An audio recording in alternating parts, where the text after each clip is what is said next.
రారా, ఏం చదువుకుంటావు కానీ ఆడుకుందాం. నేను రాను, చదువుకోవాలి.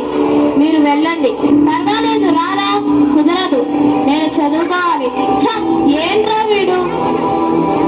ఇంతలో తండ్రి కుమారుని దగ్గరికి వచ్చి, నేను నా కొడుకుకి మొబైల్ ఫోన్ ఇస్తే మరింత బాగా చదువుకుంటాడు అని మొబైల్ ఫోన్ ఇస్తాడు. దానిని చూసి ఎంతో సంతోషంతో పొంగిపోయాడు.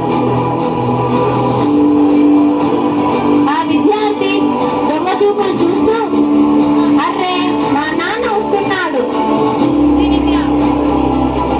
మరలా తల్లి రావడం చూసి, అర్రే మా అమ్మ వస్తుందే అని మొబైల్ ఫోన్ దాచేస్తాడు.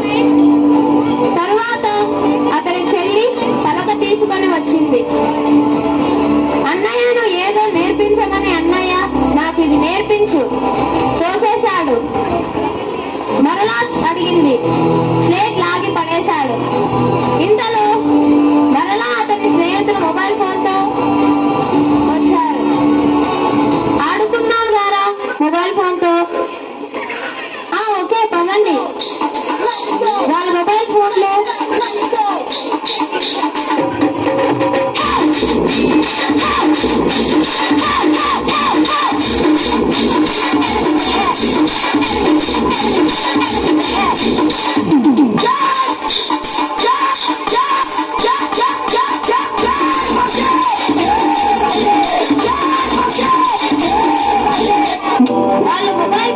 పబ్జీ ఆడుతున్నారు.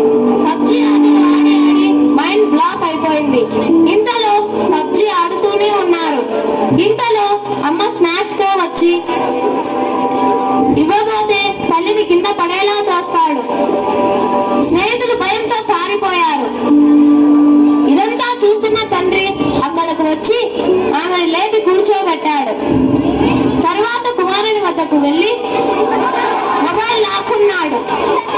మొబైల్ లాక్కుని బుక్ అతని చేతికి ఇచ్చి చదువుకోమని చెప్పి వెళ్ళిపోయాడు. మొబైల్ ఫోన్ కి బాగా బానిస అయిపోయిన ఆ విద్యార్థికి ఏం చేయాలో అర్థం కాలేదు. బుక్ తీసుకున్నా చదవాలని లేదు. బుక్ విసిరి పారేశాడు. మొబైల్ ఫోన్ కి బానిస అయిపోయి ఎలా ప్రవర్తిస్తున్నారో మీరే చూడండి. చేతిలో మొబైల్ ఫోన్ లేకుండా ఉన్నట్టుగానే ప్రవర్తిస్తున్నాడు. దీనిని చూసిన తల్లిదండ్రులు మరియు కుటుంబ సభ్యులు అతన్ని కంట్రోల్ చేయడానికి ఎంతో ప్రయత్నించారు.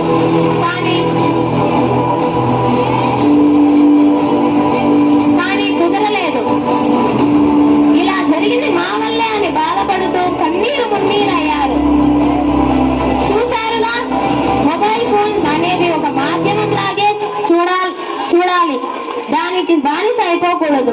చూసారా పిల్లలు, చేతులారా మన భవిష్యత్తును మనమే ఎలా నాశనం చేసుకుంటున్నాం. చూసానులే, మనకెందుకు తెలీదు ఇదంతా అనే కొంతమంది మేధావులు కూడా ఇక్కడ కూడా ఉన్నారు. ప్రజెంట్ జనరేషన్ లో అలాంటి వారికి ఇదొక సందేశాన్ని చూపిస్తూ మీరు మంచిగా ఉండాలని, మొబైల్ ఫోన్ కి బానిస అవ్వకుండా చక్కగా చదువుకోవాలని మా ఈ ప్రయత్నం.